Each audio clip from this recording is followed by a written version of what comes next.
So in this next video on inflation, we're going to look at how to determine the inflation rate based on the CPI scores. So the first thing we'd like to do is move on from our example and take a look at the CPI scores that you should have gotten when you calculated your answers. If you didn't get these answers, and they're off by more than like a couple hundredths or tenths of a decimal place, then you might want to check your math again. Again, make sure that you're setting up the basket price from a given year always over the base year, which would be the same for the entire example. Getting back to calculating the inflation rate, the thing that we want to do here is just determine then what's the percentage change in the price index, or in the CPI, from one year to the next. So as I mentioned in the last video, you look at these numbers like 96.72. Like, well, what does that number mean? In and of itself, it doesn't mean anything. What we're interested in is the change that occurs between 2009 and 2010 as it went from 96.72 and increased to 100. What that tells you is that during that year, the price level rose and there was some inflation. But as we compare year to year, we want to know how much inflation there was, or by what percentage did the price level increase. So again, all we'll do is set up the percentage change. So here's the formula that you use to determine the percentage change. It's going to be year 2 minus year 1 over year 1, and then you would multiply that times 100. And that's going to give you the actual inflation rate. The inflation rate, again, is the percentage increase, or decrease for that matter, in the price index. All right, let's real quick just define some of these terms. When I say year 1 and year 2, what are we talking about here?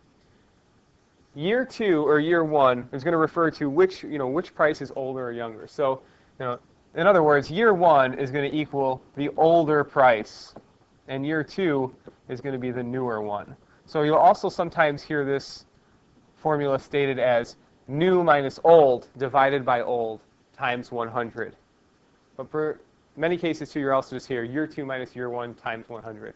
So at this point, all we have to do to determine the inflation rate is plug the numbers in and solve. All right, let's go ahead and calculate the inflation rate for a given year. Let's look at how much inflation occurred between 2009 and 2010. And what we're going to do in this case then is we're just going to look for that percentage change in the price index as we discussed before. So pretty simply stated, all we have to do is take year 2, which is 100, minus year 1, which is 96.72, divided by year 1, 96.72, times 100. When you solve this, remember that you're going to have to treat the numerator of the equation as if it's in parentheses. So the first thing you would do is 100 minus 96.72, and you should get 3.28 as your answer for that. I just did that correctly in my head at least. And then from there, you just take 3.28 divided by the 96.72 times 100. Your answer should be 3.39%. And that's how much inflation there was, and you probably won't be able to see it here, but we do want to write that in, that it is a percentage. So between the year 2009 to 2010, there was 3.39% inflation, meaning that prices rose across the board by approximately 3.4%. Now, before we move on to more practice, I just want to underscore that that doesn't mean that every single item has gone up in price. Some items have gone up, some items have gone down, and certainly they could have gone up or down by varying amounts. But overall, what we would say is that in general, prices are a little bit higher now than they were, or I should say in 2010 than they were after. Now, take a minute, apply this formula to the other rows in the chart and calculate for all the years. Brief caveat, you're not going to be able to do the year 2007 because we have year 2, but we don't have a previous period. So we'd have to have a CPI score from 2006 or sooner in order to calculate the inflation rate for the year 2007. Okay, you should have had a chance now to calculate the inflation rate for each of these years. And these are the answers that you should have received.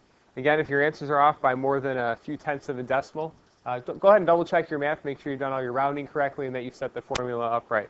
Remember that the latter year is always going to be year 2 in the equation, and the earlier year would be year 1.